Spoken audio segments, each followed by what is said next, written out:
어떤 일, 특히 즐기는 일들 방면에, 그쪽 방면에 능숙한 사람을 낮춰 부르는 말이 있습니다.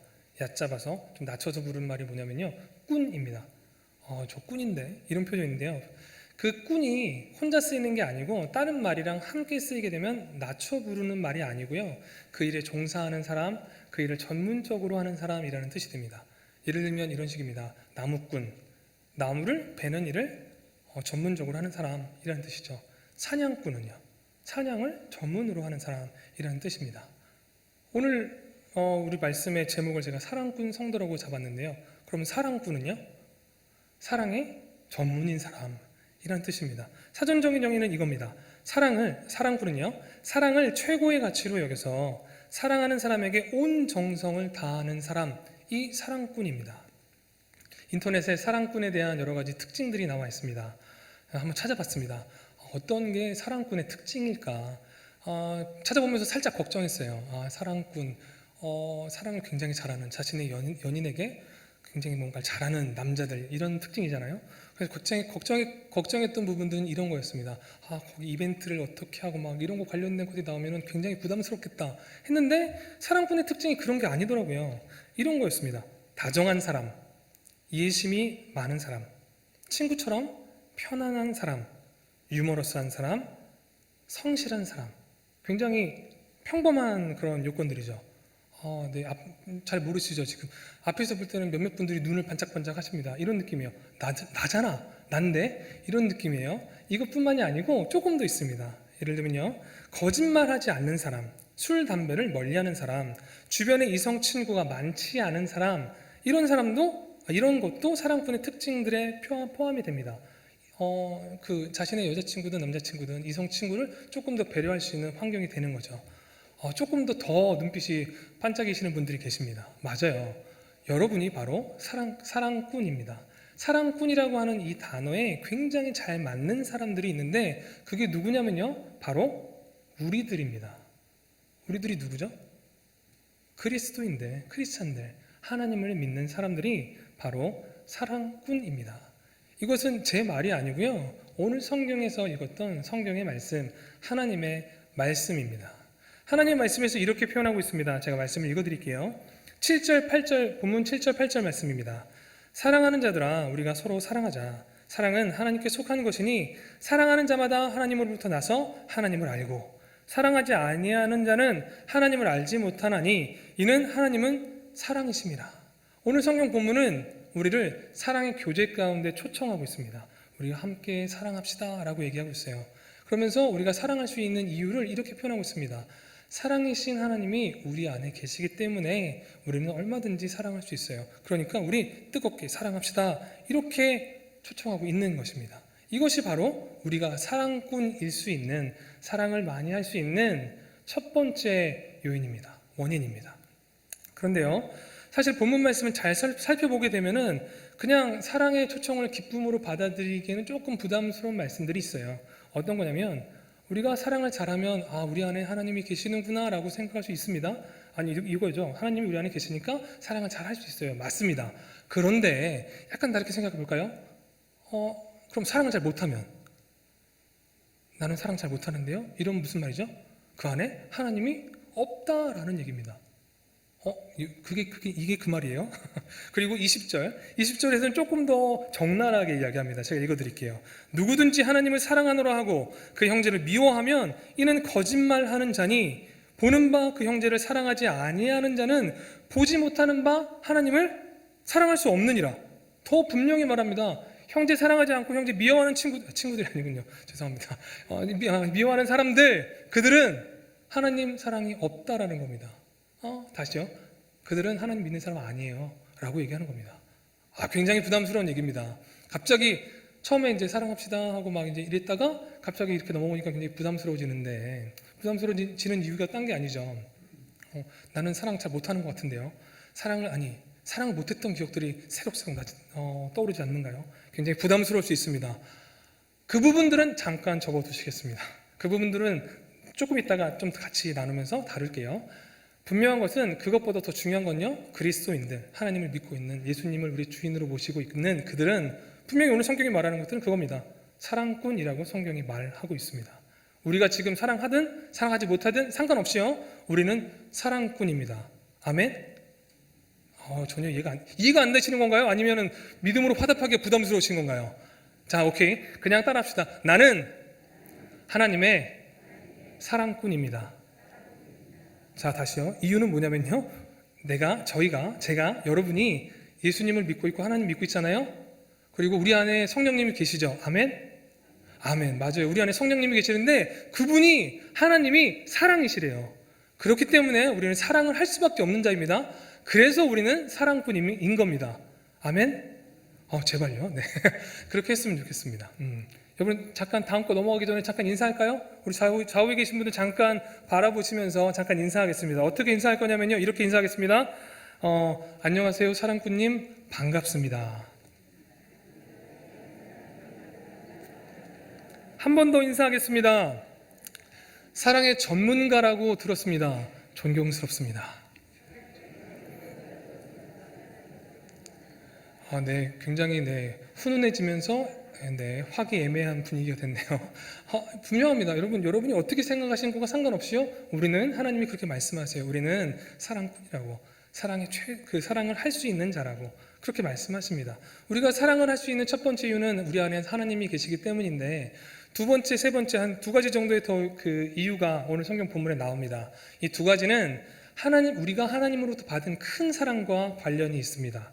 성경 본문 가운데 9절 10절 말씀을 제가 읽어드리겠습니다. 하나님의 사랑이 우리에게 이렇게 나타난 바 되었으니 하나님이 자기의 독생자를 세상에 보내심은 그로 말미암아 우리를 살리려 하심이라. 사랑은 여기 있으니 우리가 하나님을 사랑한 것이 아니요 하나님이 우리를 사랑하사 우리 죄를 속하기 위하여 화목제물로 그 아들을 보내셨습니다. 아멘. 하나님께서 우리를 너무너무 사랑하셨어요. 당신의 아들을 우리를 위해 보내주셨어요. 화목제물로. 제물로 보내셨다는 것은 잡아 죽이겠다는 얘기예요. 희생제물로. 왜요? 우리가 죄인이고 죄로 인해서 우리가 하나님께 나아가지 못하고 있는데 그 모습이 너무 안타까워서 우리를 너무너무 사랑하시는 하나님이 우리를 구원해 주기 위해서 예수님을 보내신 겁니다. 그리고 그 예수님을 죽이셨어요. 그걸 바라보시면 너무너무 아프셨지만 우리를 사랑하시는 그 사랑을 위해서 그것들을 행하셨습니다. 하나님의 그 크신 사랑이 우리 가운데 부어졌습니다. 이 하나님의 사랑은요, 우리가 돈 주고 살 수 있는 그런 개념의 것들이 아니에요. 우리가 뭘 드린다고, 아니요, 우리가 아니라 우리 떼거지로 뭘 다 드린다고, 이 땅에 있는 거 다 드린다고 살 수 있는 개념이 아닙니다. 그 어떤 것보다도 큰 개념이에요. 우리가 살 수 있는 개념이 아니에요. 우리가 생각할 수 있는 그 모든 것보다 더 큰 사랑이 이 사랑입니다. 이 사랑을 하나님께서 우리에게 주셨습니다. 이런 큰 사랑을 보통 받은 사람, 이게 이 사랑이 아니더라도요, 일반적으로 우리의 삶 가운데 누군가로부터 사랑을 받게 되어졌을 때, 정말 감사할 때 보통 일반적으로 드러나는 두 가지 반응이 있습니다. 그 두 가지 반응은 뭐냐면요, 첫 번째, 사랑을 베풀어준 그 대상에 대해서 우리가 굉장히 큰 호감을 갖게 됩니다. 감사하는 마음을 갖게 되죠. 당연하죠.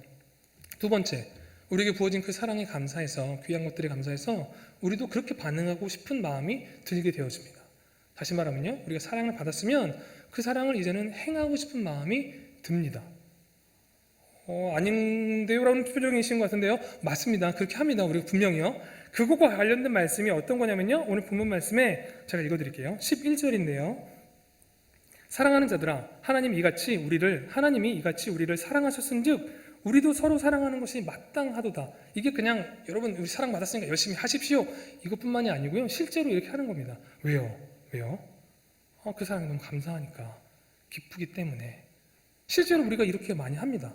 여러분 혹시 주변에서 우리 교회 생활하시는 분들 가운데 전도를 많이 하시는 분들이 있어요. 특별히 전도를 많이 하시는 전도왕 이런 분들 제외하고 일반적으로 전도를 보통 교회에서 누가 가장 많이 하는지 아세요? 네, 다 알고 계실 거예요. 누구냐면요, 바로 새신자입니다. 하나님 처음 만난 그 사람이에요. 하나님의 사랑에 그 감격 가운데 기뻐가지고 막 반응하면서 사랑을 막 나누기 시작합니다. 그 사랑이 기뻐서 감사하면 그 사랑을 나누고 싶은 것들이 당연한 일이에요. 이것이 두 번째 이유입니다. 우리가 사랑꾼일 수 있는, 사랑꾼으로 살아갈 수밖에 없는. 그리고 세 번째 이유가 있습니다. 세 번째 이유는 뭐냐면요, 우리 가운데 사랑을 베풀어 주신 그 상대방에 대한 호의, 감사와 사랑이 우리 가운데, 우리 마음에서 자연스럽게 올라오는데, 그 사랑으로 인해서 우리가 사랑을 하게 됩니다. 오늘 본문 말씀 가운데 20절에서 이렇게 표현하고 있습니다. 누구든지 하나님을 사랑하노라 하고 그 형제를 미워하면 이는 거짓말하는 자니, 보는 바 그 형제를 사랑하지 아니하는 자는 보지 못하는 바 하나님을 사랑할 수 없느니라. 이 말씀이 그 말씀 제가 말씀드렸던 것과 약간 다른 것처럼 들리는데, 아니요, 이게 무슨 말이냐면 이겁니다. 하나님을 사랑한다면 우리가 이웃 사랑할 거예요 라는 겁니다. 맞아요. 근데 하나님을 사랑하는 것과 이웃 사랑하는 게 왜 상관이 있나요? 왜냐면요, 우리가 하나님께서 우리에게 사랑을 베풀어 주셨기 때문에 우리가 하나님을 사랑하는 건 이해가 되잖아요. 근데 그것과 이웃 사랑은 왜? 왜냐면 하나님이 이웃 사랑을 너무너무 원하시거든요. 제가 어렸을 때, 청년 때 이제 하나님 만나고 이러면 하나님에 대한 사랑이 막 들끓어 오르잖아요. 막 그래서 열심히 하나님 섬기고 기도하고 금식하고 찬양하고, 대학생 때 거의 대충 시간을 재봤는데 대충 따져보니까 기도하고 말씀 보고 전도하고 애들 말씀 양육하고 이런 시간이 보통 하루에 한 8시간 정도 되더라고요. 청년 때. 대학생인데 공부는 거의 안 했던 것 같아요. 잠 많이 자고, 그 다음에 밥 잘 먹고, 나머지 시간 좀 놀고, 나머지는 열심히 섬기고, 공부는 조금 하고 그랬던 것 같아요. 열심히 하나님을 섬긴다고 막 뛰었습니다. 막 뛰고 막 기도하고 중보기도 하고 막 별걸 다 했어요. 하다 보니까 알게 되는 게 있었습니다. 뭐냐면요, 그러니까 우리가 성경을 보잖아요. 성경 말씀을 보면은 성경 말씀에 계속해서 나오는 게 있습니다. 사랑과 관련돼서. 뭐냐면요, 이겁니다. 하나님을 온 마음과 온 정성과 뜻과 힘 다 다해서 사랑해라로 끝나는 게 아니고요, 하나님 사랑하고 또 더불어서 함께 할 게 있어요. 뭐죠? 이웃 사랑이에요. 십자가의 사랑, 하나님과의 그런 사랑, 그 다음에 이웃과의 사랑. 마음에 너무 걸리는 거예요. 저희가 하나님을 사랑하는 것 같은데 저는 이웃은 별로 사랑하는 것 같지 않더라고요. 실제로 이제 그렇게 욕을 엄청 먹었었거든요. 제 아는 친구가 저한테 그러더라고요. 고등학교 때 뭐 친한 친구도 별로 없었는데 그 중에 가장 친했던 친구가 저한테 욕 비슷하게 했습니다. 이런 식으로요. 야, 너는 임마 진짜 너는 진짜 이기적인 인간이라고. 너는 이기적이라는 말도 표현할 수 없어. 너는 진짜 초이기적인, 뭐 이런 식의 표현이었는데, 문제는 뭐였냐면 제가 공감할 수가 없었어요. 그 친구는 막 눈물 흘리는 마음으로, 막 피눈물 흘리는 마음으로 저한테 얘기했는데 저는 그게 공감이 안 갔습니다. 왜요? 정말로 저는 그렇게 초이기적인 인간이었거든요. 제 중심으로. 근데 잘 생각해보면 저뿐만이 아닐걸요. 많은 분들이 가장 사랑하는 이가 주변에 있는 가족 누구 뭐가 아니고 자기 자신입니다. 맞아요. 우리가 그래요. 그래서 이웃 사랑이 굉장히 어려울 수 있어요. 저기 멀리 있는 것처럼 느껴질 수 있어요. 하지만 성경은 분명히 이야기하고 있습니다. 하나님이 그 사랑을 원한다고. 그리고 하나님을 사랑한다면 그 말씀에 순종하는 게 당연한 겁니다. 하나님이 가슴을 찢고 있어요. 우리 이웃 때문에, 이웃을 사랑하기 원하는 마음 때문에. 그들이 주님께 돌아오기를 간절히 바라면서 눈물 흘리고 계세요. 가슴 아파하고 계세요. 하나님을 사랑한 사람이면 이웃을 사랑하는 게 마땅합니다. 자연스럽게 할 수밖에 없어요. 이게 세 번째 이유입니다. 우리가 사랑꾼일 수밖에 없는 이유. 정리하겠습니다. 우리가 사랑꾼일 수밖에 없는 이유. 오늘 성경 본문이 이야기하고 있는 것들이 세 가지인데요. 첫 번째는 사랑이신 하나님이 우리 안에 계시기 때문이고, 두 번째는 우리가 놀라운 하나님의 사랑, 예수님의 그 십자가의 사랑을 경험했기 때문이고, 세 번째는 그 사랑 안에서 우리가 하나님을 사랑하기 때문에 그렇습니다. 그런데 문제가 있습니다. 이제는 조금 문제를 제대로 짚고 넘어가야 될 것 같아요. 문제가 뭐냐면요, 우리를 하나님은 사랑꾼이라고 말씀하시고 우리 스스로도 믿음으로 그렇게 선포할 수는 있지만 우리의 실제 삶 가운데 우리는 우리 이웃을, 우리 지체를, 우리 가족을 그렇게 사랑하고 있나요? 이게 문제입니다. 아까 제가 제 얘기를 잠깐 드렸지만 저는 그걸 정말 못했던 것 같아요. 실제로 굉장히 부끄러운 고백이지만 제가 사랑하며 섬겼던 한 형제가 있었어요. 그 제자 양육을 했던 그 친구 중에 한 명인데, 이 친구가 시험에 빠진 거예요. 구원에 대해서 고민을 하고 있는 겁니다. 너무너무 괴로워하는 거예요. 주변 우리 지체들 중에도 그럴 수 있습니다. 우리 교회 지체들 중에도 그럴 수 있어요. 굉장히 힘들어하는 그 형제를 위해서 양육 리더인, 저는 어떻게 해야 됐을까요? 섬겨야죠. 만나줘야 되고 고민을 들어주고 그를 위해 눈물로 기도해주고 격려해 주는 게 마땅합니다. 했습니다. 했어요. 어디까지요? 제가 생각하고 감내할 수 있을 정도만큼. 그 친구가 그렇게 시험에 빠졌는데요. 그 시험에 빠졌던 그 시간이 공교롭게도 제가 대학교 때 중간고사 기간이었습니다. 그래서 제가 시험 공부는 별로 안 했지만 그래도 시험 보잖아요. 그래가지고 이걸 이렇게 고민하다가 좋아, 내가 이 친구를 위해서 최대한 3시간 상담하자. 3시간을 할애했어요. 3시간을 그 친구와 상담을 하고 이야기를 나눴습니다. 3시간이 지났습니다. 할렐루야, 그 친구가 막 그 모든 것들이 해결이 되고 막 이게 아니고 여전히 고민하고 있는 거예요. 여전히 고민하고 너무 슬퍼하고 힘들고 제 마음에 너무너무 불안한 거예요. 나는 지금 공부를 못하지만 공부하러 가야 되는데 이제 언제까지 내가 붙들고 있어야 되는 거지?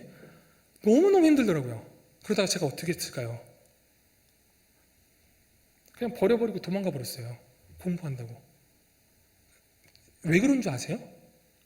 이 친구에 대한 사랑 이런 개념 이거 떠나서요. 저는 헷갈렸어요. 학생으로서 학생의 본분을 잘해야 되는 게 기본 아닐까? 공부 안 했다고 했지만 그래도 조금은 했거든요. 여튼 그거를 지키는 게 필요한 거 아닌가? 근데 이 친구는 이렇게 하는데 나는 어디까지 할애를 하는 게 맞지? 어디까지 섬기는 게 맞을까? 막 너무 고민되는 거예요. 그리고 기준을 잘 모르겠었고 그냥 도망가 버렸어요. 나중에 그 기준을 알게 됩니다. 나중에 제가 여러분도 우리 교회 저기 도서관에 있는 책 중에 있더라고요. 책 제목이 이런 거였어요. 그 청년 바보 의사. 그 청년 바보 의사. 혹시 읽어보셨을지 모르겠어요.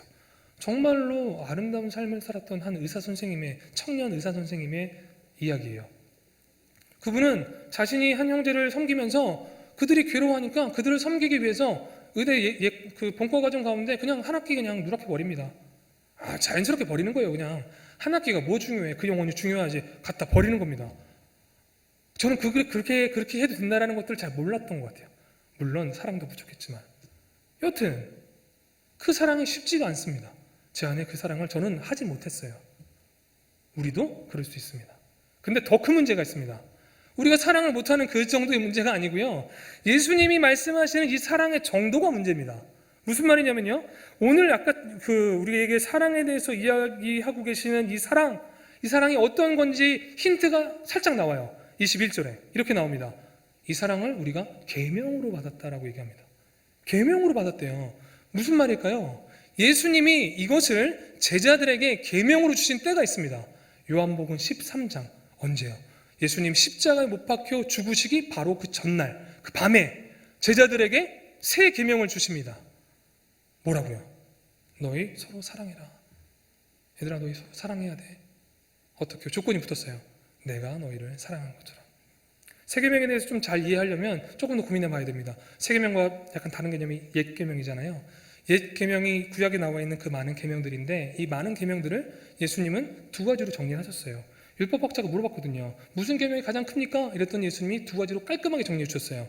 하나님을 사랑하는 거, 그게 제일 크고 둘째도 그와 같으니 이웃을 사랑하는 거입니다. 이렇게 얘기를 했어요. 하나님을 사랑하는 거, 이웃을 사랑하는 게 전체 구약의 모든 계명을 다 싸잡아서 만든 거예요. 그런데 이 이웃을 사랑하는 것에 대한 정도가 예수님께서 그 구약의 것들을 압축시키시면서 이렇게 말씀하십니다. 내 이웃을 너의 몸과 같이, 내 이웃을 너처럼, 네가 너를 사랑하는 것처럼. 우리가 사실 우리 제일 사랑하잖아요. 그 사랑으로 우리 이웃 사랑하라고. 어마어마한 사랑입니다. 감당할 수 없는 사랑이기도 하고요. 구약이 갖고 있는 기본적인 그 기준들은 이런 겁니다. 이에는 이, 눈에는 눈. 눈치였으면 눈 때리고 막 이런 식이거든요. 그 정도였어요. 그런데 예수님은 그 기준을 바꿔버리십니다. 내가 너희를 사랑한 것처럼. 예수님께서 많은 것들을 가르치십니다. 제자들에게. 산상수훈에서 이런 말씀을 하시잖아요. 뭐라고 하시죠?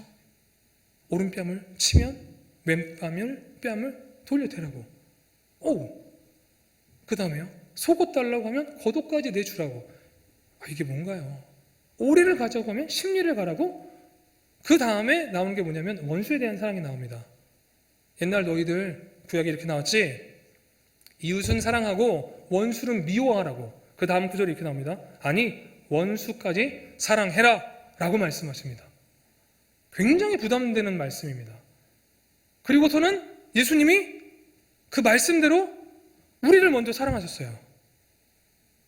로마서에 보면은 예수님을 믿기 전에, 구원받기 전에 우리의 모습을 성경은 이렇게 정의합니다. 하나님 앞에 죄인이고 하나님 앞에 원수된 자라고. 그런데 예수님께서 우리를 위해서 십자가에서 죽으셨어요. 다시 말씀드릴까요?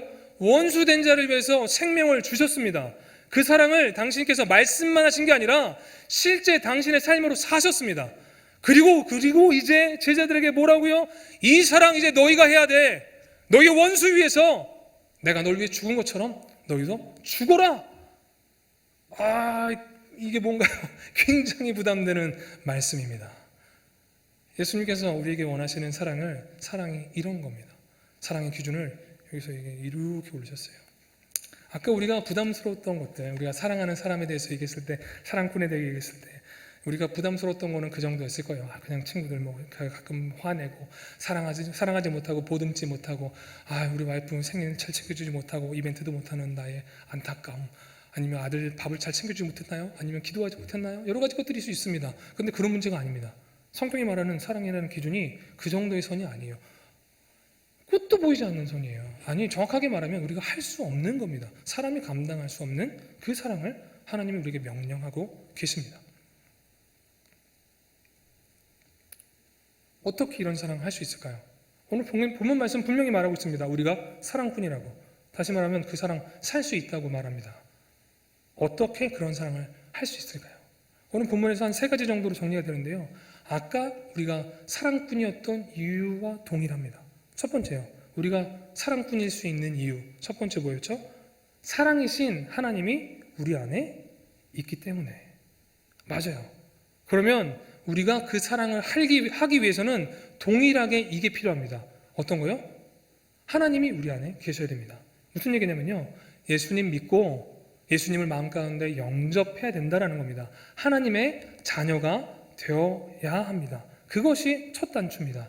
혹시 우리 가운데 사실은 저 교회 30년 다녔는데 아직도 예수님을 잘 몰라요 하시는 분 계신가요? 있을 수도 있습니다. 다른 교회는 많이 계시더라고요. 있을 수 있어요. 아니면 지금 교회 나온 지 저 몇 주 안 됐어요. 그래서 아직 예수님을 잘 몰라요 하시는 분 계신가요? 있을 수 있습니다. 그런 분들이 계신다면 꼭 지금 우리 공동체에 우리가 소속돼 있잖아요. 공동체 리더님들께 이 사실을 말씀을 좀 나눠주세요. 공동체 리더님들이 여러분들을 도와줄 수 있습니다. 예수님을 마음 가운데 모시는 일들을 도와줄 수 있어요. 아니면 각 교구를 담당하고 있는 목사님들이 계시는데 목사님들께 상담하셔도 괜찮습니다. 첫 단추는 무엇이든지 간에 예수님을 믿어야 합니다. 하나님의 자녀가 되어야 합니다. 우리 안에 성령님이 계셔야 합니다. 우리 안에 하나님이 계실 때 그 사랑이 가능합니다. 두 번째, 우리가 그 사랑을 살 수 있는 비결은요. 두 번째, 우리가 아까 처음에 사랑꾼이었던 이유가 기억나십니까? 예수님의 그 사랑을 경험했기 때문입니다. 동일합니다. 우리 안에 예수님의 그 사랑이 풍성하게 있어야 합니다. 이 하나님의 사랑, 예수님의 그 크신 사랑이 날마다 사무치고 넘치며 감격 가운데 우리가 살아가야 합니다. 그것이 또 하나의 사랑의 방법입니다. 비결입니다. 하와이에 키우아이라고 하는 섬이 있습니다. 굉장히 자연경관이 아름다운 섬인데요. 그 섬에서 1955년도에 이 섬에서 태어난 아이들, 전체 모든 아이들을 다재상으로 어른이 될 때까지 추적 조사를 하는 굉장히 대규모의 연구가 진행이 되어집니다.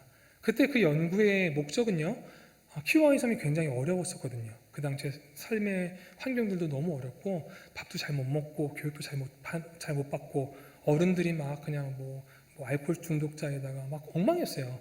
그런 상황이기 때문에 그런 상황을 어렸을 때 보낸 아이들이 크게 되면 이들도 또한 비슷하게 어려운 상황 가운데 살아간다. 이것에 대한 연구였어요. 이것을 입증하기 위한 연구였어요. 그리고 실제로 찾아보니까 정말로 그렇게 됐습니다. 어려운 상황 가운데 있던 아이들이 정말로 나중에 커서도 힘들게 살고 있는 거예요. 그런데 그것들을 조사하는 과정 가운데 놀라운 사실을 한 가지 발견하게 됩니다. 심리발달학자 에미 워너라고 하는 학자가 발견한 건데요. 그분이 보다 보니까 그 중에서도 특별히 어려운 친구들을 고위험군이라고 해서 따로 추렸어요. 그래가지고 이 아이들을 봤는데 200명이 좀 넘는데요. 212명?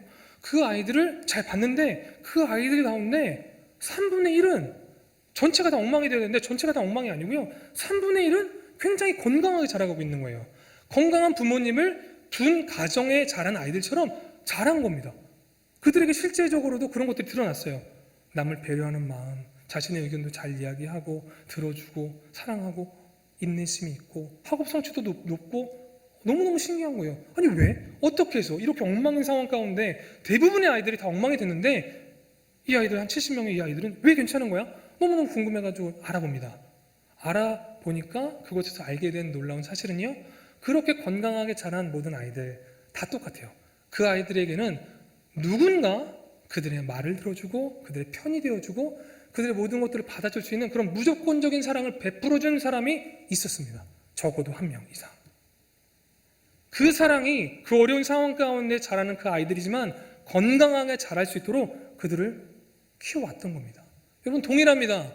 우리가 어떠한 상황 가운데 처해 있든 상관없습니다. 나는 지금 저 인생의 밑바닥인데요. 나는 사는 게 너무 힘들어요. 너무너무 화가 나. 상관없어요.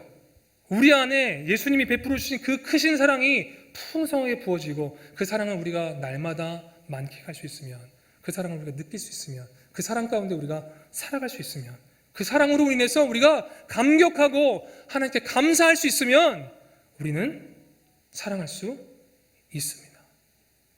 세 번째 비결은요, 성령님을 구하는 겁니다. 오늘 본문 말씀 가운데 21절에 이렇게 표현합니다. 그 하나님을 사랑하는 것들에 대해서 이 계명을 주께 받았으니, 이렇게 아까 말씀드렸잖아요. 이 말씀이 나눠진 게 요한복음 13장이었습니다. 13장의 그 말씀 어디서 시작되죠? 예수님이 십자가에 못 박혀 죽기 전날 그 밤이었습니다. 그 밤에 13장부터 시작해서 예수님께서 말씀을 계속해서 나누세요. 그리고 기도로 마무리하는 게 17장까지 이어집니다. 그 앞부분에 서두에 이걸 던지신 거예요. 내가 너희를 사랑하는 것처럼 사랑해. 그리고 예수님 그 다음날 못 박혀 죽으셨어요. 제자도 굉장히 당황했을 겁니다. 물론 깨닫지도 못했는데 나중에 알게 됐으니까 굉장히 당황했겠죠. 어떻게? 예수님처럼 사랑해야 되는데 나보고 죽으라는 건가? 어떡하지? 라고 생각했을 수 있는데요. 여러분, 예수님께서 이 사랑이라는 기준을 여기에서 이렇게 높이셨는데, 그리고 우리한테 그 사랑을 사랑하라고 말씀하시는데, 우리가 알고 있는 하나님은 어떤 분입니까? 우리가 감당할 수 없는 무엇인가를 던져놓고서는 야, 한번 골탕 먹어봐! 이렇게 말씀하시는 분이에요? 아니면 우리가 감당할 만한 시험을 허락하시며 그 일들을 감당할 수 있는 힘과 능력을 주시는 분이십니까? 후자입니다. 100% 후자입니다. 그렇다면요, 예수님께서 높이신 이 사랑 마땅히 우리가 할 수 있는 겁니다. 어떻게 해요? 13장부터 17장까지 요한복음에 나와 있는 그 말씀들 가운데 예수님께서 그 말씀을 먼저 하시고 나서 그 키가 되는 말씀들을 한 두 가지 정도 말씀하십니다. 그건 뭐냐면요, 한 가지는 기도이고요, 한 가지는 성령님입니다. 그때 처음으로 성령님에 대해서 말씀하세요. 계속해서 반복해서 말씀하십니다. 성령님이 우리 안에 오시면 그것들이 가능해지는 겁니다. 아버지의 사랑이 우리에게 부어지는 겁니다. 여러분, 기도 응답에 대해서 우리가 좀 생각해 볼 필요가 있어요. 우리가 기도 응답을 받기 위해서 기도 응답의 조건이 무엇입니까? 열심히 죽도록 금식하면서 하나님께 매달리는 걸까요? 그렇게 기도해서 많은 응답을 받습니다. 왜요? 하나님이 너무 안타까운 거예요. 빨리 안 해주면 죽을 것 같으니까 들어주시는 거지, 그게 기도의 응답이 아닙니다. 성경이 말하는 기도의 응답의 조건, 가장 핵심이 되는 조건은 뭔가요? 우리가 우리의 뜻대로 하나님께 구하는 게 아니라, 열정과 온 힘을 다해서 하나님께 구하는 게 아니라 하나님의 뜻대로 구하는 겁니다. 하나님의 뜻대로 우리가 구할 때 하나님이 응답해 주십니다.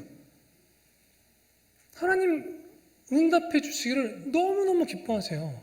왜요? 하나님이 그거 원하고 있는 거거든요. 근데 하나님, 제가 이거 할게요. 기도하면 알았어. 당연한 겁니다. 굉장히 쉽습니다. 마태복음 7장 말씀입니다. 여러분 잘 알고 계시는 말씀이에요. 구하라, 그리하면 너에게 주실 것이요, 찾으라, 그러면 찾아낼 것이요, 문을 두드리라, 그러면 너에게 열릴 것이니, 다 아시죠? 구하는 자마다 구하는 것들을 찾게 되고, 찾는 이는 찾아낼 것이고, 할렐루야. 그런데 이 말씀 마지막에 이렇게 끝납니다. 11절, 너희가 악한 자라도 좋은 곳으로 자식에게 줄 줄 알거든 하물며 하늘에 계신 너희 아버지께서 구하는 자에게 좋은 것으로 주시지 않겠느냐? 라고 말씀하십니다. 이 동일한 말씀이 누가복음에 나옵니다. 누가복음 11절에 똑같이 나와요. 구하라, 계속 반복합니다. 그리고 마지막에 이 말씀, 너희가 악한 자라도 좋은 것으로 자식에게 줄 줄 알거든, 똑같이 나와요. 그 다음에 약간 다르게 나옵니다. 하물며 너희 하늘아버지께서 구하는 자에게 성령을 주시지 않겠느냐. 하나님이 우리에게 주실 수 있는 가장 좋은 것 성령입니다. 성령을 구할 때 그 성령님 하나님 반드시 주십니다. 그리고 그 성령 안에서 성령의 능력으로 살게 하십니다. 아까 말씀드렸죠. 저는 굉장히 이기적인 사람이었습니다. 그 이기적인 그 인간의 특징은 뭐냐면요, 관심이 없어요. 타인 그냥 섬기는 것도 제 기쁨이니까 섬기는 거예요. 이 사람을 위해 섬기는 게 아니라 그냥 많은 일들을 했습니다. 많은 영혼들을 만나고 전도하고 영혼들 양육을 하고. 성경에 이런 말씀이 나옵니다. 1만 스승. 1만 스승이었어요. 1만 스승은 많으나 아비는 없다라고 얘기하는데, 아버지의 마음이 아니고요, 그냥 스승으로 티칭한 겁니다. 하나님 말씀 가르친 겁니다. 그 말씀이 변하든 말든 상관없이 우선 가르치는 거죠. 그리고 양육하는 것에 저 스스로의 만족을 느끼고, 그렇게 엉망이었던 저에게 저의 삶이 변화가 되는 놀라운 사건이 한 가지 생겼습니다. 이게 청년 때만 그런 게 아니고, 사실은 부끄럽지만 전도사 때도 그랬어요. 전도사 때 열심히 전도하고 진짜 하나님이 정말 많은 아이들을 보내주시고 했는데도 엉망이었어요. 그런데 제가 이제 그때 아동부였는데, 아동부 사역을 하다가 다음에 고등부로 사역을 옮기게 됐습니다. 그래서 고등부 사역을 준비하면서 하나님께 기도했어요. 기도를 그냥 했습니다. 별 생각 없었습니다. 뭘 특별히 기대하고 이거보다는 그냥 내년 사역 바꾸고 또 준비해야 되니까 기도해야겠다라고 해서 기도했습니다. 그냥 3일 동안 이제 12월에 내년 사역을 위해서 3일 동안 금식하면서 기도했죠. 기도 제목은 단 한 가지였습니다. 하나님, 제가 내년에 새롭게 만나는 아이들이 있는데 그 아이들 다 하나님 만났으면 좋겠습니다. 그 아이들 구원해 주세요. 그 아이들 하나님 알아야 되잖아요. 그 아이들 만나 주세요. 라는 기도 제목 한 가지 놓고 이제 금식을 하면서 기도했습니다. 다들 이제 금식을 많이 해보셨으니까 아실 거 아니에요. 하나님이 시키시는 금식이 쉽나요? 어렵나요? 네? 잘 안 들리는데요. 근데 누군가 대답하셨던 것 같아요. 맞아요. 쉽죠. 쉬워요. 하나님이 뒤에서 밀어주시고 힘주시니까 기쁨으로 넉넉히 잘 감당할 수 있죠. 그런데 그때 그 금식 정말 이상했습니다. 한 끼를 굶고 한 끼를 금식하고 두 끼를 금식하고 죽을 것 같은 거예요. 이건 밥 문제가 아닌 거죠. 밥을 안 먹는다고 어떻게 죽을 정도는 아니잖아요. 너무 힘든 거예요. 그래서 제가 이제 혼자 들었더니, 야, 이거는 하나님이 기뻐하지 않는 금식인갑다. 이거 스탑해야겠다. 이러다가 그래도 이제 그냥 어쨌든 시작했으니까 그냥 풀면 안 될 것 같아서 하나님께 좀 더 기도하고 해야 될 것 같은데, 기도하는데 하나님 주시는 마음은 그냥 스탑하라는 마음은 아닌 거예요. 계속 기도해야 되는 것 같은 거예요. 그래서 너무 힘든데도 한 끼 한 끼 계속해서 기도했어요. 기도하는 과정 가운데 하나님이 제게 주셨던 마음은 이 말씀이 떠올랐어요. 구로하는 자에 대한 마음. 성경에 구로하는 자라는 말씀이 나옵니다. 구로라는 뜻은, 구로한다라는 것은 여인이 아기를 출산하기 위해서 고통하는 그 고통을 얘기하는 거예요. 제가 그러고 있다는 거예요. 제가 아기를 낳아본 적이 없어가지고 정말 제가 느꼈던 그게 그건지 모르겠는데, 여튼 그거였어요. 하나님 주셨던 그거. 그렇게 3일이 지났습니다. 그리고 이제 끝났죠. 그리고 다음 해가 돼서 고등부 아이들을 만나게 되고 사역을 합니다. 사역을 하고 전도하고 또 그렇게 하는 거죠. 기도회도 하고. 어느 날 기도를 하면서 굉장히 이상한 이질적인 감정을 느꼈어요. 감정이라기보다는 이상한 걸 느꼈는데 뭐였냐면요, 이렇게 기도하고 있잖아요. 기도하면서 아이들을 바라보고 섬기고 있는데 굉장히 이상한 거예요. 눈앞에 보이는 이 아이들이 너무너무 사랑스러운 거예요. 그 당시 제가 아이들이 둘이 있었는데, 에녹이, 에스더가 이제 1살, 2살 이랬거든요. 그 아이들보다 제 아이들보다, 에녹이, 에스더보다 분명히 제가 이 아이들을 더 사랑하고 있는 거예요. 너무 이상한 거예요. 그래서 제가 하나님께 물어봤어요. 나중에 집에 와서 이제 물어봤죠. 하나님, 제게 이상한 변화가 생겼습니다. 이 이상한 변화, 이 사랑은 대체 뭘까요? 왜 이런 일이? 그런데 하나님이 언뜻 기억나게 해주시는 게 있었습니다. 그거였어요. 그 사역을 위해서 기도했던 그 3일의 시간, 하나님께서 저에게 말씀해 주셨던 그 구로하는 그 시간, 영혼들을 위해서. 그때 그 기도 제목이 뭐였는지 기억나시나요? 고등부 아이들을 위해서 제가 한 가지 기도 제목을 기도했습니다. 하나님, 이 아이들 만나 주십시오. 이 아이들 하나님 만나야 됩니다. 이 아이들 구원 받아야 됩니다. 이 한 가지 기도 제목 놓고 기도했을 때 하나님께서 어떻게 응답을 해주신 거냐면, 이 아이들 다 확 뒤집어져가지고 만난 게 아니고요, 저에게 아버지의 마음을 주셨습니다. 여러분, 우리가 하나님께서 원하시는 것들을 위해서 우리가 기도할 때요, 하나님 반드시 응답하십니다. 우리가 우리 이웃을 위해서 하나님 제가 더 사랑하기 원합니다. 하나님이 원하시는 그 사랑으로 제가 더 사랑하기 원합니다. 하나님 제게 사랑이 없습니다. 저에게 사랑을 부어주십시오 라고 기도하면 하나님이 사랑을 줄까요? 안 줄까요? 100% 줍니다. 받을 수밖에 없습니다. 여러분 두려워하지 마십시오. 나는 사랑을 못한다고요? 아니요. 여러분을 보고 하나님이 말씀하십니다. 여러분이 하나님의 사랑의 일꾼들이라고. 여러분 한 분 한 분이 충만한 하나님의 사랑을 세상 가운데 나누고 드러내야 할 자라고. 여러분 두려워하지 마십시오. 어려운 상대들, 힘든 상대들 하나님의 사랑으로 품어야 합니다. 그것 분명히 말씀드리지만 우리 힘과 능력으로 되지 않습니다. 하나님으로부터 받아야 됩니다. 그렇게 사랑하게 될 때 오늘 성경 말씀에서는 이렇게 표현하고 있어요. 그 사랑이, 하나님의 사랑이 우리 안에 온전하게 되어진다고. 그 사랑이 진짜가 되는 겁니다. 성경이 말하는 수많은 말씀들, 그 모든 것들이 다 똑같아요. 그냥 머리로 그냥 알고 있는 것으로 끝나는 하나님 말씀은 없습니다. 반드시 이 말씀이 우리의 삶으로 나와야 합니다. 그것이 진짜입니다. 그렇게 온전해진 그 사랑은요, 우리 안에 두려움을 내어쫓고요, 확신 가운데 살게 하고요, 평안 가운데 살게 합니다. 우리가 어떤 상황 가운데, 어떤 어려움 가운데 있든 상관없어요. 그 사랑이 우리를 살게 할 겁니다. 우리를 세울 겁니다. 이 말씀 좀 정리하면서 마쳤으면 좋겠습니다. 하나님은 분명히 우리를 하나님의 사랑꾼이라고 말씀하십니다. 너희를 통해서, 우리를 통해서 하나님의 사랑을 세상 가운데 드러내기 원하시고요, 또 분명히 말씀하시는 건요, 우리가 그럴 수 있다고 말씀하십니다. 그 비결을 다시 한번 기억했으면 좋겠습니다. 우리 안에 하나님이 있어야 합니다. 그리고 하나님께서 우리 가운데 베풀어 주신 그 사랑 가운데 우리가 살아가야 하고요, 날마다 그곳 가운데 나아갔으면 좋겠어요. 그리고 그 은혜 가운데 살아갔으면 좋겠습니다. 세 번째, 성령의 충만함을 좀 간구합시다. 우리에게 하나님의 사랑으로 가득하게 채워주십시오. 그 사랑으로 살게 하여 주십시오 라고 좀 간구했으면 좋겠습니다. 이제 우리 지금 공동체 모임 시작하잖아요. 여러분에게 허락하신 그 공동체가 여러분에게 정말 하늘 가족이 되었으면 좋겠습니다. 저처럼 그냥 일반 스승과 같은 그런 어정쩡한 모습으로 그냥 섬기면서 대충 이게 아니라 하나님의 사랑으로 정말로 그들을 섬기고 아버지의 사랑으로 정말로 섬기면서 하나가 되어지는 그런 공동체를 여러분이 맛보았으면 좋겠습니다.